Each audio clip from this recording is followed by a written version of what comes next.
So we are joined by Neil Wightman today. Neil, how are you doing? I'm good, thank you. How are you? I'm great, thank you. Yeah, just got through your book. We might as well start there. We can see it in the background, Untwisting the Road to Success. Yeah. So before we go into that, do you want to introduce yourself a little bit? Yeah, so I'm Neil Wightman. I'm an audit registered trainer.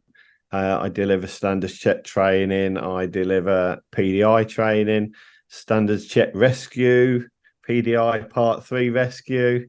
Uh, I deliver learner lessons as well, but I also deliver other stuff as well. Part of it with the Audit Academy with Kev Field, and I do safeguarding courses as well. So I'm busy boy, busy boy. Lots of different things. So your book, what made you decide to start that? Well, there was a thing come along called COVID, and it seemed to stop everything. But I'm a big believer in I can't just sit still. I've got to be doing something.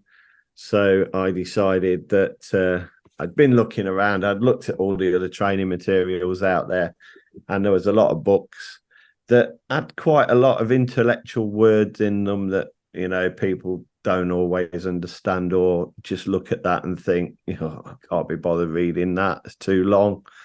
And I just thought, I'm going to write a book that it's easy to read, easy how I understand things, and I just put it out there and see what comes out. And I've been surprised with the amount of good comments that I'm getting about it and the reviews that I'm getting about it now, and it just seems to be taking on and flying. So, if you've not got a copy, grab a copy because it's a really good book. So a quick plug there. It's I got it off Amazon, so it's really easy to find.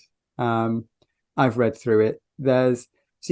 You said then about it's really easy to read. I found that the it goes through the competencies. I'm sure you can delve into it, and it's a really simple, like you said, you can get through it. You've got examples. The thing that I really enjoyed with it was the videos.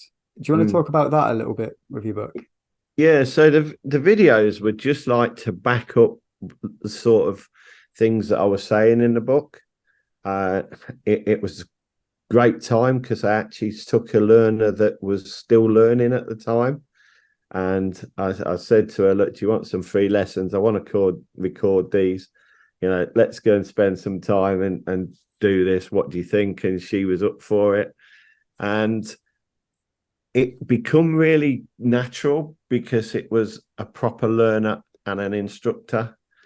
And it shows because we bounce off each other as we would do in a normal driving lesson. And nothing was planned. It was just straight through the competencies, and it happened. Whatever you see in them videos totally happened. So the videos are there to just reinforce, what it says in the book and help people understand it, because I was aware a lot of people are not only just like reading things, but like to see things as well. And, taking that actual learner, somebody that hasn't passed their test, and put them into that situation, and everything's really natural. And we just excelled and just made these videos as natural as possible. And yeah, I think they're enjoyed by quite a lot of people, to be quite honest. It's good to see, like when you talk about the competency and then you give examples in the book, like you've said, in straightforward words, nothing too complex, and then take a picture of the QR code where you go onto a video which again explains it and then shows a demonstration of it. I found that was really useful when I was going through because you can see it as it happens. Yeah, that's the thing. I mean, that's what makes the book a little bit different, because it's got that to it, and it gives people different ways of learning, different ways of making sure that they understand it as well. Because if you just read it in the book, you probably don't understand it. But then when you actually watch it, what you've read in the book actually jumps back and hits you, and you go, oh, that's what I'm doing. That's what I'm doing well. So I'm doing really good there. Yeah. So that I felt was quite a unique selling point for the book, to be quite honest, because it is the only one on the shelf that includes that sort of thing. It's not something I've seen before with any book. Well, I guess in context wise, there's probably not many books that it would be suited to quite as much as what you've made your book work with. And it ticks off like at the back of the book when you go through the, what's it called? VAC learning, visual, audio, Kinesthetic. kinesthetic. So I went through the quiz at the back. I surprised myself with the answers, but the book ticks off all of those as well. If people aren't learning through the reading, they've got the videos to complement it, or they can listen to what you're saying. You're almost reading out the competency, Yeah. what to look for, and then delivering it, which is really Yeah. good. And it's because it's got that, and it's got that reassurance that you're on the right sort of level.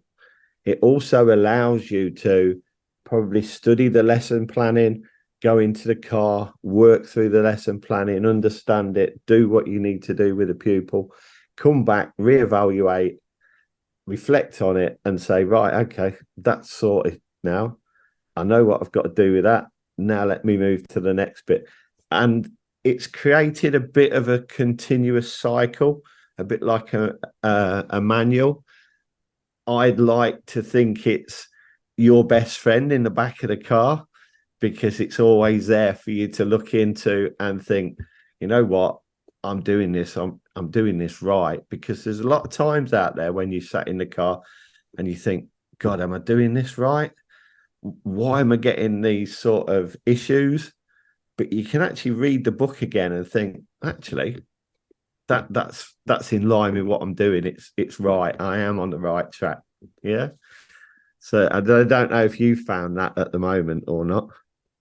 Um, I haven't, I've only read through it once, and like I was showing you earlier before we started recording, there's a few things that I've either ticked off or folded over that I still need to do, because there's almost worksheets in there and things that you can go away and do. So it's not just sit and read this, it's here's this reference, go to this publication, have a look at this. So there's a lot that I'm yet to do with the book. It's not a case of pick up, read, watch the videos, job done. So yeah, it will be something that will be in the car with me, and I'll be able to reference and work through and keep check of myself. Yeah, that's right. I mean, you know, one of the biggest things is the National Driver Rider Standards underpins what we do as a driving instructor. Yeah. There is an exercise in the book that gets you to look at all the competencies and pinpoint in the National Driver Rider Standards where they fit, which then gives you a better understanding of what you've got to do, you know. And we were talking earlier, and I'll tell the viewers out there, yeah, it's not about your good pass rate. It's not about the amount of faults you get. It's not about serious faults or dangerous faults. It's these competencies that underpin your business. So think about the competencies more than, oh, I've just got a good pass rate. They're not going to come bothering me, because you need to be focused on them, because they will come back. The standards checks will come back. There's no time to sit and relax. There's no time to get that hammock out now and think, oh, put my feet up. I don't need to worry about my standards check. Yeah, you do. It should be on your mind 24/7. Yeah, that you're going to get one. And from the day you do your standards check to the next one should be constant development. So that jumps ahead to one of my future questions, but we'll delve into it now. We'll do the CPD a little bit later, but the standards check, they look to be put on hold, unless certain things come into play, I guess. What what are your views on that? Uh, what are my views on that? My views on that is, yeah, they've been put on hold, they've been reduced, but don't switch off. Keep focused. A focused mind will keep you on track to where you need to be. How long they've been switched off for, shall we say, is not known. So don't think you've got time to just sit back and relax. Keep focused on it. Keep thinking about your standards check. It is your daily job, and you've got to keep focused on it. And I'm constantly thinking about mine. I know I'm in that realms of I'm teaching people about being instructors and doing standards check work. And yeah, you'll probably say that I do focus on that because that's the industry, or that's the part of the industry I'm in. But it's in the back of my mind, because when mine comes around again, I want to be that grade A. I don't want to be anything lower. So for me to do that, I need to be at the best I can be. And that's where every instructor should be, I believe. Yeah. It's certainly the path that I'm on. I just want to learn and understand as much as I can, and get that knowledge, and share with people what's out there as well, because we're not all that regulated as an industry. I mean, I had someone on previously, she's now an ADI, but she was talking about her mum's a driving instructor. I couldn't quote you where, I can't remember off the top of my head now, but they require a degree. So they go to university for years to be a driving instructor. Whereas for us, once you've passed your part 3, like me, I've been past just over 2 years and not yet had a standards check. So no one's really checking in on me. I mean, if Yeah. I was terrible, I probably wouldn't have much of a business. But in the current climate, you might get away with it. Mm. But yeah, the CPD and development for me that's what I want to do. I enjoy the reading, I enjoy the learning, which was what I think I got so much out of your book as well, putting it all together. Um, do you think they're going to push CPD a little more? Is there any appetite for that? Do you think they should? Do I think they should? I most definitely do. I'm a massive believer in CPD. And the reason that I believe in CPD so much is I wouldn't be where I am now. I wouldn't have done what I've done without being so passionate and motivated to keep improving. You know, it's not just about I'm just going to sit and read a book. I'm just going to sit and watch a video. It's about personal development. So it's about pushing me out of my comfort zone, expanding my comfort zone to make me the best instructor I can be. And I still get passionate about CPD now, and I can't think of any courses that I've not done, to be quite honest, because I've probably done most of them. But I'm always looking for that next stage or that next step. And I believe that everybody should be on that. I know everybody's not going to be as motivated as me about CPD, because they probably think it's all about spending money, but it's not always. But it's just, I don't know. I'm that sort of motivated person anyway, because, well, I could have sat down and not done anything over COVID. But in fact, I've put out this book that's probably one of the best in the industry, I believe, or is getting up to being that sort of standard. And it's getting the reviews now to say that as well, really. That's good. It's something I've not seen before, and the way you've linked it all together, I think is great. I think the overall, it's showing people things that maybe they don't know as well, like through training. Mm. The national standard I was made aware of, but things like the GDE, Mm. I'm not sure whether I was. So I'll be honest, I'm not going to say they didn't tell me about it, but I certainly wasn't all that aware of it until starting this, when I then started to read it, when things like the GDE is really the basis of teaching people to drive. Yeah. And again, it comes up in your book. Yeah. If you think the first 2 levels of the GDE are just basic driving skills, yeah. When we touch into the person and the journey and their culture, then we're really getting inside that person and we're opening up a different view for that person. And if that's incorporated into driver training, it can only improve driver training, because people will start to see a better themselves sort of scenario. Yeah. It's, how do you plan a journey, for example? Do you just chuck everything in a bag on the day that you're going to do it, or do you sit down and look at where you're going to go the night before and have a backup plan? Two easy ways of, just doing things and getting there safely without having to panic and rush and do everything and stall and yeah, and just get yourself really wound up. There's no need for it, and that's what the GDE really does. But it's written into driver standards, so why not incorporate it? Why not embrace it?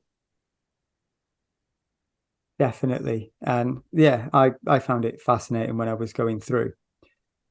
But something you've mentioned about the competencies, we should know them. I need to do more homework, most definitely. I couldn't reel them all off the top of my head.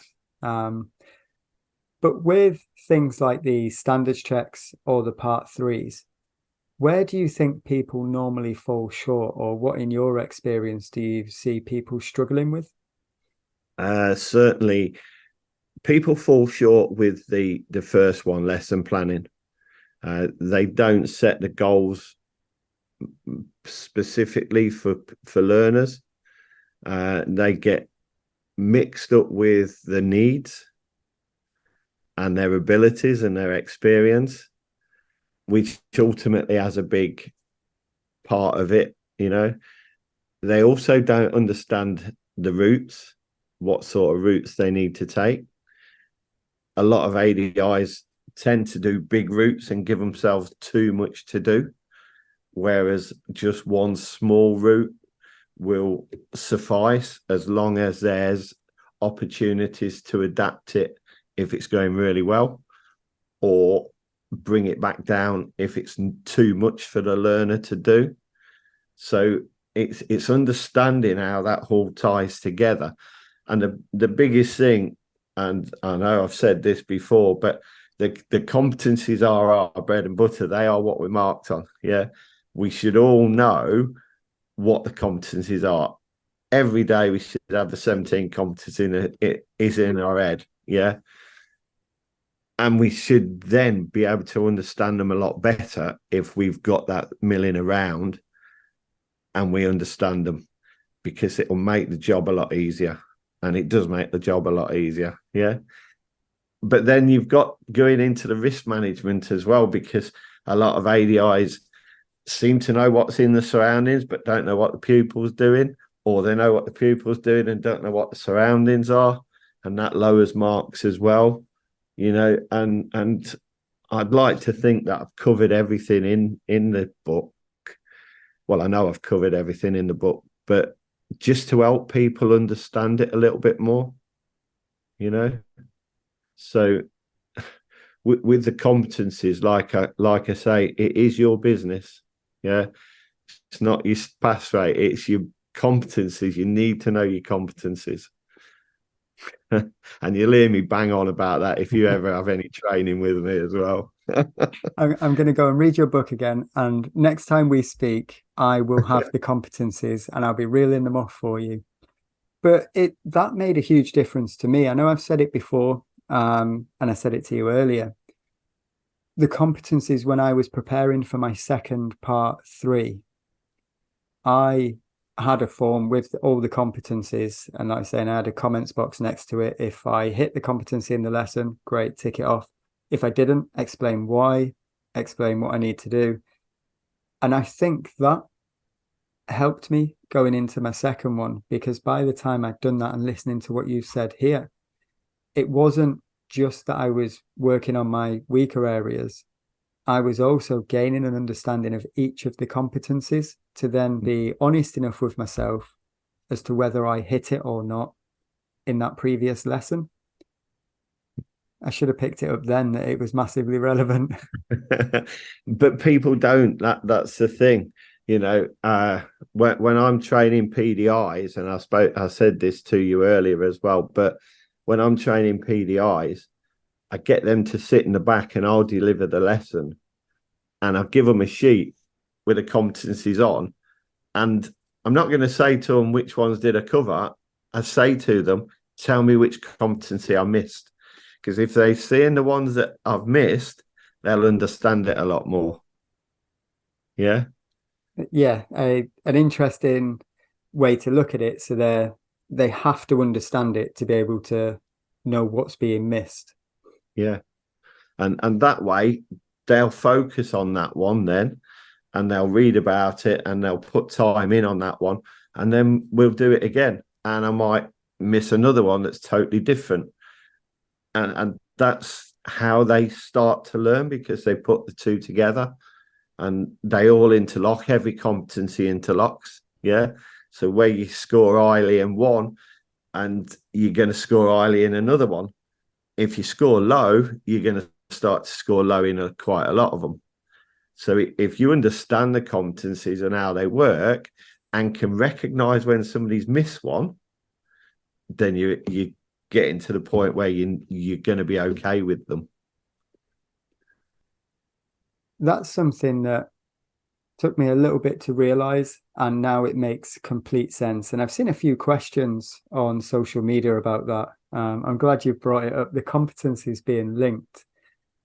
And you can see when you start going through, if you've not identified the learner's goals and needs, then the lesson plan's probably not going to be right, and the area is probably not going to be suitable. And then we're not going to be managing the risk because the student can't cope.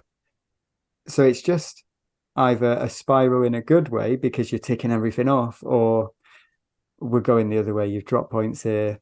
And that's something that I think we need to be aware of. Yeah, because if you think about it, if you score low straight away with did the trainer identify the pupil's learning goals and needs, the next competency down also scores low. And then the first competency in the teaching and learning strats then scores low, because they all three interlock quite quickly. Yeah. But then, like you say, the route planning comes down because the structure is not appropriate for the pupil. Yeah. And then we tend to overlook the fact that we need to adapt this. Yeah. And that's the thing. It's not change, it's adapt. And I get across to a lot of people, when you're adapting things, you've got a goal.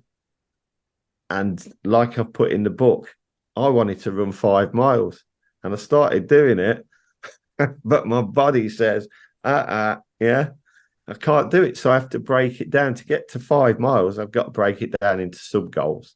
And that's what adaptation is, breaking it down for the learner to understand how they're going to get back to that goal. Yeah.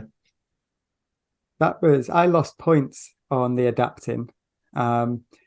The other way. So my student was making a few mistakes. I was getting towards the end of my part 3, and I was like, I want to get back to the test center safe. I'm going to go back to a talk through.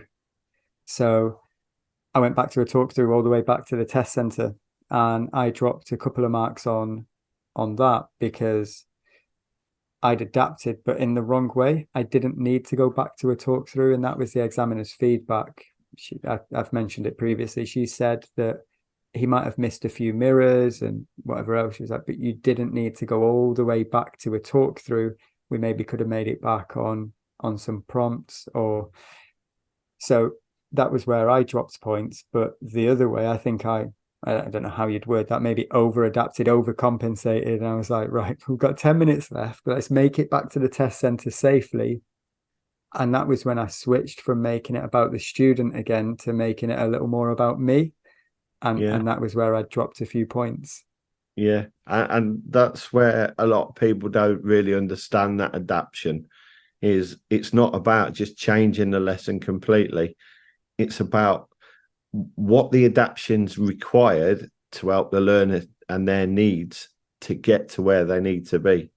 So like you say, you've gone back to full talk through, where 1 or 2 questions might just have changed that, to help them get to where they need to be quite easily.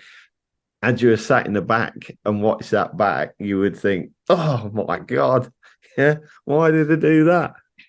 So I it's That's what, as soon as she said it, I was like, yeah, makes sense. And, mm, it is when they say it, and you're right, I'd love to sit in the back. I need to do that again. I've not done it for a while. I've not observed many or been observed. That's coming up soon. But when you can sit in the back, it makes such a difference, though, doesn't it? I'd recommend it to anyone wanting to be a driving instructor. Sit and watch a driving lesson, because I hadn't. I was already, I'd paid for my training, decided I was going to be a driving instructor. I'd never seen a driving lesson. yeah. It's something. It's something that I encourage. I encourage it quite a lot. So I encourage PDIs that I'm training to come and sit in. You know, come and sit in my lessons. Most of my students know that I'm 9 times out of 10 going to be bringing a PDI. None of them have yet said, no, you can't do that. Yeah. They know that they're not there to watch them, but it does help them because it gives them that feeling of what's in the car and how the car reacts with 3 people. So if they do get to the test and the examiner's being examined by the examiner, the pupil don't need to worry so much. Yeah. But it's also good for the pupil to see that I give the guy in the back a sheet and then turn around and say, right, tell me what I've missed, because that shows the student that I'm being assessed. And that then gives them some confidence because they're thinking about it as well. Yeah. So they're thinking about, oh, if he's being assessed, it must be all right because it's making him put under pressure. So he's under pressure. So they see how I react to that as well. You know, so it's good all round, and getting parents involved as well. You know, having somebody sat in the back of the car gets you over that fear of that assessment when it comes as well, because you can actually learn to blank out the person in the back and deliver your lesson. I need to do it more. I have a few people that I work with here in Swindon, so that's something that I think I'll do more, is monitor each and just keep each other in check a little bit, because I'm independent. I'm on my own.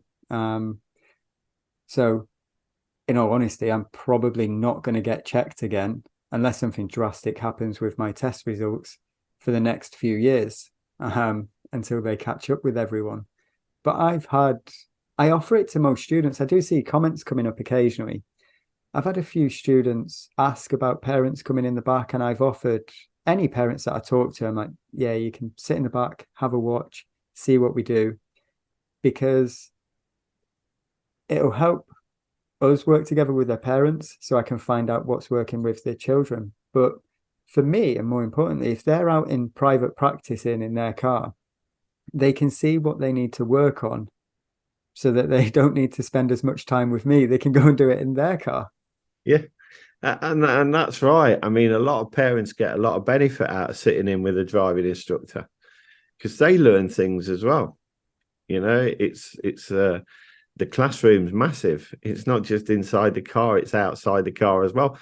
And parents learn things as well that they would go away and teach the student that that's not right, and then they come back and you're having to firefight and do lots more work when it could just be ironed out there and then.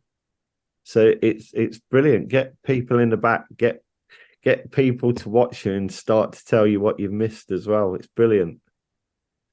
I saw a change in one of my students as well, a massive one. She had her dad in the back, and her driving was all over the place. And then I found myself almost in the middle with dad and daughter on a lesson because she was getting naughty with him and he's telling her, and I'm like, right, let's stop, let's have a chat. So it's an interesting concept, and yeah, it probably does put them in a better place when we start getting ready for the driving test as well. The student are going to be used to different people watching their driving and feeling under pressure. Yeah. Well, something that I had recently was the fact that I said to one of my students' parents, come and sit in whenever you want, you know.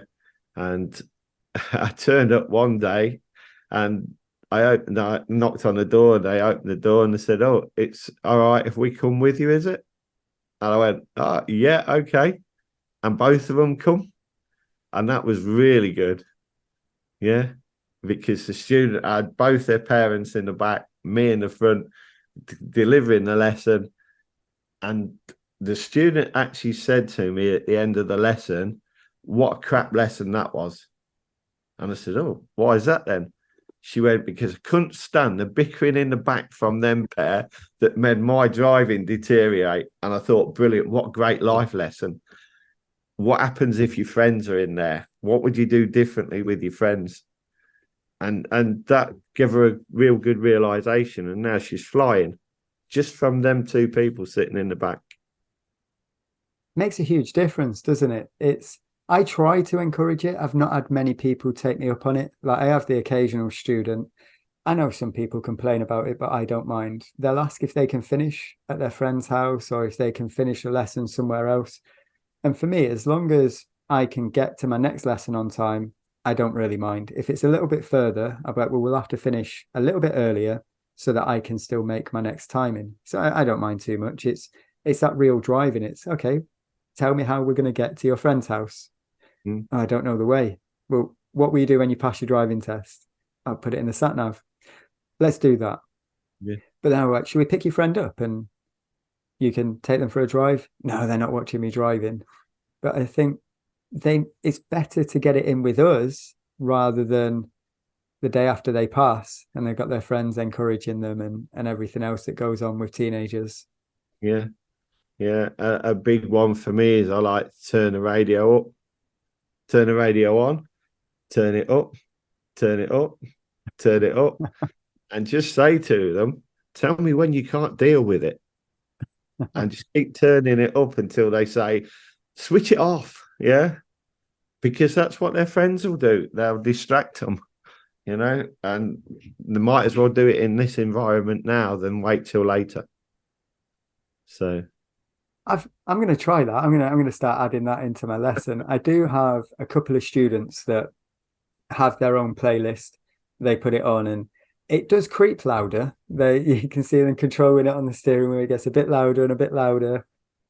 And I find it helps them concentrate. Once they've got to a good level of driving, I find it helps them because it takes the pressure off the actual driving. But I've not tried to the point where it's a distraction. I'll need to start doing that. yeah. Yeah, just keep turning it up a little bit. Can you deal with this? Can you deal with this? Can you deal with this? Can you deal with this? And they'll say, "No, turn it off." It's This is why I really like the job because as long as we're managing the risk, we can trial a lot of different things. And especially with some of the younger ones that might be a little too quick, it's my view is me just telling someone, don't do that, it's dangerous. Are they going to listen? Would That's I it. have listened to someone at 17? Probably not. But as long as it's safe, if things like that in a controlled environment, we can say, look, what would have happened if a car was coming around that corner when you done this and I wasn't sat next to you covering the brake? And they're like, oh, yeah. Whereas if we'd have dealt with it too early, would they have seen the potential outcome?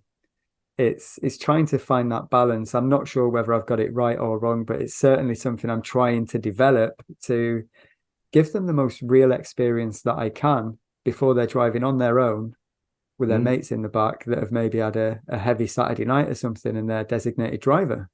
yeah. But if you think about that, were examples and opportunities used for learning outcomes? It relates to your standards check. It relates to the competencies on the form. Yeah. Yeah, I that one I'm conscious of were examples I can't remember word for word, but using examples I think is massively important. If I give hypothetical situations, it's not always that relevant, but if I can link two situations together, it's almost like they get it. It's like, Mm, oh yeah, that makes sense. I had an example today. A student went across a mini roundabout without really checking because they was going too fast. And then at the next roundabout, we had to stop because someone was coming. It's like, let's link these two together. How could that situation have changed? Mm. You know, oh yeah, just because we got away with it doesn't mean it was safe. Yeah, yeah. But it's the point that I was trying to make there as well was have it in the back of your head that that's a learning outcome. Even turning the music up is a learning outcome because they're going to benefit from something. And that something is that I can't cope with it being that loud because it's distraction. It's causing me to now lose focus. Does that make sense? Yes, because when they've got their friends sat in the car and the friends start turning the music up, they know the risk. Yeah. They're not concentrating. Yeah. So we brought it back to the standards checks. And we're straight back to the competencies. But it makes so much sense when you're saying it, that everything can link back to them. And I think they're massively important. Although I don't reel them off, I know some people we see that it's just a tick sheet. You just got to tick it off. I think it makes a good lesson when you are going through them, and it gives you structure to a lesson as well. Mm. Um, because I get it quite a lot. This client centered. We start a lesson. What we're going to do today, and we can start to, like you mentioned earlier on, if we understand the needs, so we know what they need to improve, we can set goals. And I like what you had in the book about how it needs to be specific as well. I've got it highlighted. I went through it with a highlight. I've got loads of things highlighted in there. But have you seen much experience of that? I see a lot of questions online about, I've got my part 3 coming up. I'm doing roundabouts. And that seems to be a very vague topic rather than Yeah. figuring out the need of a student. If you think about it, the simple way to think about it is there's a syllabus. Yeah. And in that syllabus is quite a lot of topics. And they are topics. They're not needs. They're not goals. Yeah. So you could say to somebody, we're going to do roundabouts. And what is it that you know about roundabouts? And you have to give way to the right and slow down. That's brilliant. But what is it that you need to be able to deal with that roundabout successfully? Yeah.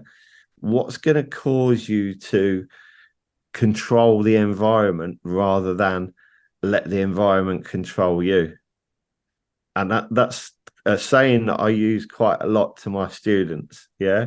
You need to control the environment and it doesn't need to control you. How do you manage that? Yeah. Because that then gets into a more specific goal because they start to tell me what they've got to do to control that environment. And that could be part of a conversation if we were in an area that was quite a way away to where we're working. We could still keep setting the goal as we're driving to it, as long as it's being specific and it's relevant to them. And it's got nothing to do with me. All I'm doing is facilitating their experience and them to control that environment. And as long as I know the risk management competencies, I can keep the car safe. Then I can provide a value for money lesson.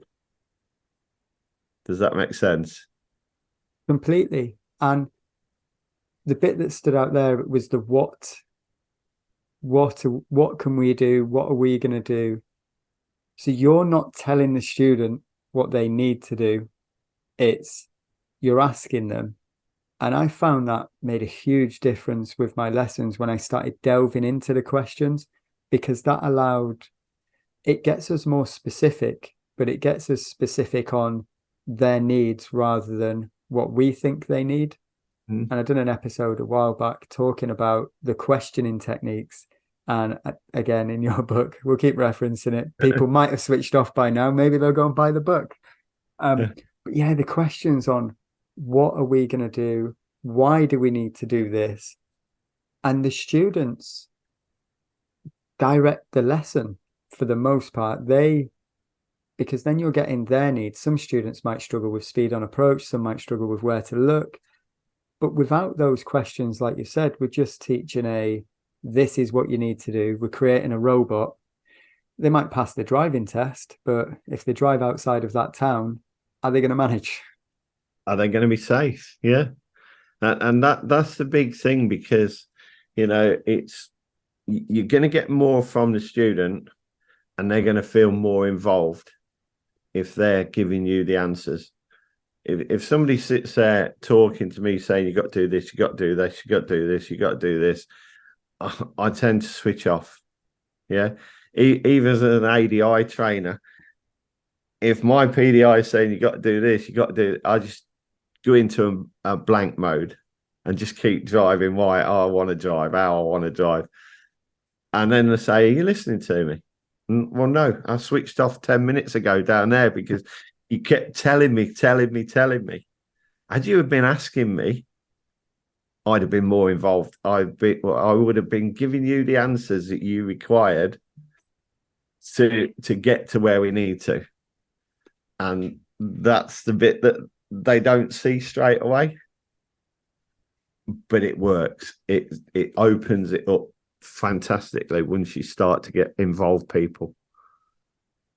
It takes a lot of practice with the questions, though, doesn't it? It's not easy.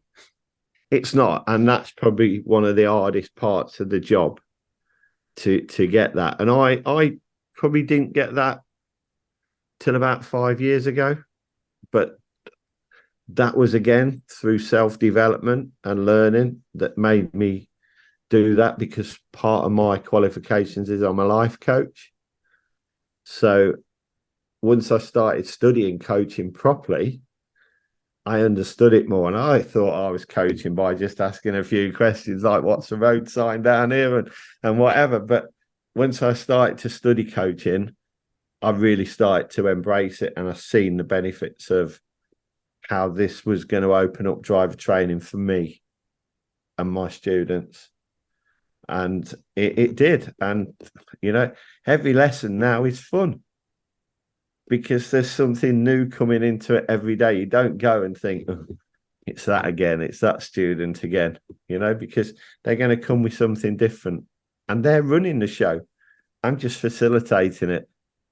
They're running their learning. They're taking responsibility for their own learning. There's another competency coming. So it's just it's just constantly thinking about that. That's all, The things that they come out with, though, when you pose questions, you think you know the answer, but a couple more questions and I wasn't expecting them to say that. Yeah. And now we know what we need to work on. Now I can take you to a training area to fix that. But without the question, you might have thought the problem was something else, and you're trying to fix something that's not an issue. And then it comes back to the competencies again. And I don't know which one, but where the area is suitable is going to be something if we're struggling. And like you said, when you're sat in the back seat and you're watching it, you've got a clear view of everything. So the examiner, they've not got anything to worry about really by watching the instructor. That's right. Yeah, that's right. If you're focused on them competencies, the examiner is going to know that you know what you're doing, and you're going to get a good result. Yeah. Focus on from the day you have your standards check to the day you have your next one. Yeah. That's the best nugget I can give anybody, because it's got to keep you on track. You've got to stay on track. You can't switch off and then just turn it back on. It's not something that you can turn back on. It's got to be a constant delivery of it. Does that make sense?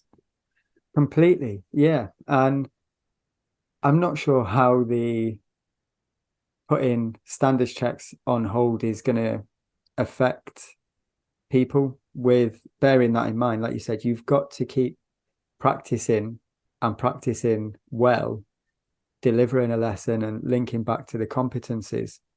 But if people know now that they might have been 3 or 4 years off a standards check, we can probably extend that a little bit, because even when they start doing them again, there's a massive backlog anyway. Yeah, but that's the thing, isn't it? It's you can't switch off. You can't switch off. It's your business, and as I said before, it's not about your pass rates. Forget your pass rates. Yeah, the competencies are the bit that keep you working. They are your business. You might get through your first one. You might fail your first one. You might be lucky and get through your second one, or you might fail it. Come to your third one. If you don't get through it, you've not got business. You've got to start again. Is it really worth that pain and punishment for just having 17 competencies in your head every day and working through them? Not all together, but just little bits every so often. For me, that's got to be worth more than anything. Yeah. Now you said it, I'm hoping everyone else can take something away from that as well. Maybe what we should do is have a laminated marking sheet Like this. like that one. There we go. Yeah. Prepared it earlier. I've got one in there. I've got one in my car. There's one everywhere. Yeah. It's until you can reel them off without knowing, you need them to be able to look at, but the best bit of advice is, day one, you have your standards check or your part 3. Don't forget it the next day. Keep doing it. Keep thinking about it. Work on the competencies that let you down. Focus on them first. Bring them to the top. Then go back and reflect on the rest. There's loads of ways you can do it. Loads of ways. Yeah. There is, and there are some great examples in your book, along with seeing how they're applied and also examples of where they're lacking, which was what I liked, where it shows like what you're looking for and how you can see if it's missing. So yeah, this has become very much buy this book. It's really good. I've enjoyed reading it and I'll go through it again. But have you found anything of benefit that's outside the industry? I know we've linked a lot of it back to the competencies, but have you found anything non-industry specific that has been of benefit to you as a driving instructor? Understanding safeguarding is a big one, because we're driving instructors. We have to do a DBS, so we are checked for that. But it's understanding how little issues can affect you on a day-to-day basis and increase a bad reputation sometimes. It's not always the person that you're with. It's a third party that sometimes can bring, what shall we say, despair onto an ADI. So that is worth looking at. I'd suggest people look at that. It does cover quite a lot. It does cover care homes and all that, but safeguarding is an area that covers everything anyway. So that was it. Coaching, go on coaching courses, learn a bit more about coaching, because when you think you're coaching, you're probably not. And when you are coaching, it's really easy, but it does take time. So you need to understand how to do that sometimes as well. The rest is CPD, and there's nobody more passionate about CPD, I don't think, that I've ever met than me. CPD has motivated me to be possibly the best person I am now, or certainly the best trainer I am now. I keep looking for opportunities to do CPD. I really think that CPD should be mandatory. And I did write an article in the DIA about CPD being mandatory. I just think that it just keeps everybody on track, and it shows that we're all interested in the industry. You know, you're never going to make millions being a driving instructor, but you can certainly influence the way that the industry goes by doing a lot of CPD. I think there might be a bit of a misconception a lot of the time with CPD. I might be wrong, but let's delve into this for a little bit. What would you class as CPD?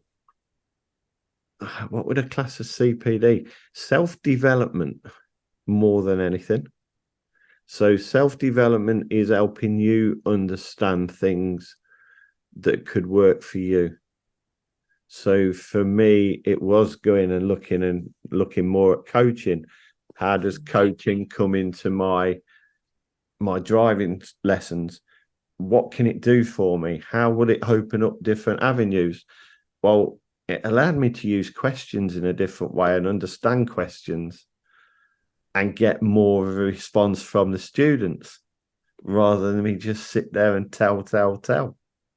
Yeah. So that opened up quite a big avenue, and I quite enjoyed it. So I looked into it further and I did get qualified. So, it's good. And then, safeguarding, I was offered the opportunity to do some training for a big association, which then didn't materialize, but I'd done the course, paid for it myself, and now I'm starting to use that as well. And I'm starting to offer that as a training course. So I've now got another branch to my business. And it's just CPD opens doors that you don't think will open or you don't see opening. And it's not just about sitting reading a book for a few hours. It's about developing yourself. And I'm a big believer that everybody should develop themselves. That's good. The self-development, because I expect a lot of the comments that I see are people talking about part three or standards checks, kind of workshops, courses, Zoom calls. And it's as if people think that's the only CPD that's out there. Mm. Now, for me personally, I enjoy reading. A little bit strange. I like understanding how we learn, why we learn, how the brain works. Um, Not very academic, or I wasn't at school, but I find it really interesting. So I spend a lot of time reading around that. Now, for me, it improves my understanding of different subjects, but I found it helps me understand my students and therefore deliver a slightly better lesson. Couldn't tell you what competency that they link to, but I feel like I'm delivering a better lesson.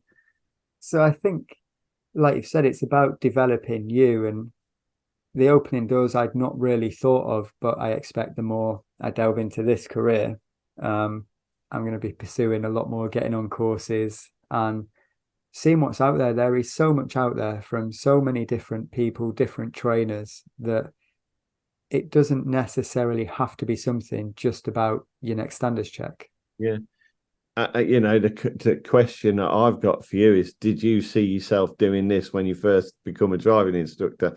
And possibly the answer is no. Yeah. No. But talking to all these different trainers as you are doing, potentially you are doing CPD because they're sharing their knowledge and their expertise, and you're not having to pay for a lot of that. So a lot of people watching these videos, are developing themselves because they'll resonate with certain things that different trainers do. And the more time they do that, the more times they'll start to think, oh, okay, I'll give that a go. I give that a go. And before they know it, they're starting to do CPD. What's the word I'm looking for? Naturally. Yeah. And you've obviously seen that yourself. Yeah. I'm struggling with this because I'm speaking to so many cool people. I'm like, right, I want to go and do this. I want to go and do that. And then I'm like, when am I going to have time for any of this? I need some more structure. But you're right, these episodes, the amount I'm learning and hopefully sharing with everyone out there is ridiculous. And I wasn't expecting that I'd be doing this 4 months ago, Yeah. never mind when I started the industry. But like yourself today, sharing what you're up to and the knowledge that you've got to help people. There's so many great people in the industry that are doing that. Mm. And yes, sometimes you might have to buy a book or pay for a course, but the amount of knowledge you're going to get over the long term, it should pay for itself anyway. But, you know, it's CPD. I know it's not for everybody, and CPD sometimes is like Marmite. You love it or you hate it. Yeah. But just think or just look at the benefits that sometimes it can provide just by watching these videos or just looking at my book or just listening to other big trainers in the industry. And you will get little bits of nuggets that will start to make you think a little bit differently to what you're doing. And that's golden. Yeah, that them tips are golden. And people really need to tap into it. You know, it doesn't have to be expensive, like you say. My book's only half the price of a lesson, but you know, but it's worth it. You know, it's worth it. It is, and the better we become as instructors, like you said, the easier the job becomes, and then it becomes more enjoyable because you're finding it easier. Yeah, And it just has a knock-on effect. If you're finding it easier and you're more relaxed and you're enjoying it, the student's going to enjoy it. So they're going to learn because we don't learn when we're in that stress, panic situation. We learn when we're relaxed and having fun and listening to some music that's not too loud, depending yeah, on the student. So it's always going to be a good thing rather than just waiting until 2 weeks before your standards check and hoping someone like yourself can fit in a 6 month course in the next 3 days. yeah. And that's right. You know, think about like I've said before. Think about it from the day you have your standards check to the day you take your next one, because it's going to pay dividends. It will. I'm not asking people to be 24/7 on it, but from time to time, just take every day and think about a little bit every day, because it will improve what you do. It will improve what you do, you know, and it's got to be beneficial for you. That stress and worry, yeah, is not good for any driving instructor. You know, it's have a nice, fresh mentality, have a good mindset, have a growth mindset. CPD grows your mind, it grows that mindset. Yeah. And it offers open doors to it, all different things. And a lot of people go down different avenues because they've done the CPD around it. And now they want to go and try it, a bit like yourself, you know, blue lights, all sorts, taxi testing. Where do you want to go with it? HGVs, yeah, there's loads, isn't there? Loads of opportunities. It's putting yourself out there, isn't it? It's like you say, it's taking that first step. And I think that was important what you said, just a little bit at a time. I think sometimes, I know I do it, too much on at once rather than just little manageable increments. Mm. I'm guilty of, I'm going to do everything. I'm going to read all of these books. I'm going to learn everything about this. I'm going to start a podcast. um, yeah, just something each day. Yeah, just a little, just a little, you know. It just provides you with something to think about, and it's not overtaxing, but it's actually benefiting you as well.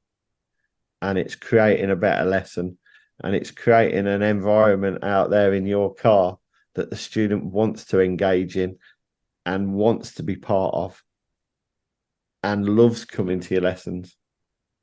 Yeah. You know, it's just so fulfilling when you get students in there that before you even say, what we think about doing today, they're already telling you what they want to do. And you're like, oh, okay. Yeah. I do enjoy that when I have proactive students that come out, and I'll have something written down through the Total Drive app that we're going to plan on, but I won't read that out until they've told me what they think they want to do. So I'm like, what's the plan today? And at times they'll come out, well, we wrote down this, but I want to do that. I'm like, cool. Why are we doing that? And then completely different lesson plan. I had no idea it was coming, but away we go. Let's go and do what you want to do because you found a need to develop. Yeah. It's great. It is, it's variety of life, and there's variety of life, there's spice in that, and it just makes everything really good for both of you. There's nothing worse as an instructor. All right, I've got to do crossroads, get to the next lesson, got to do roundabouts, go back to crossroads and roundabouts, and no, find something that they need to do, that they need to do for themselves, and work on that. Makes a big difference. And then they buy into the lesson. If you're telling them we're going doing this today and they're still panicking about what they couldn't do last lesson. But when Mm. they're coming up with it, they're sold. They've bought in. They're done. It's their that, lesson. They've that, decided. that's it. Neil, it has been great to chat with you. I'm not sure how long we've been going. I never am. But before we disappear, is there anything else that you want to share? We've done CPD, competencies. Anywhere else we can take it? The only other thing I want to share, and it's a big ask from everybody, yeah, everybody that's bought my book, yeah, what I'd like you to do is when you get to your next standards check, chuck it on the back seat next to the examiner. Yeah, I want the examiners now to start seeing this book. Yeah.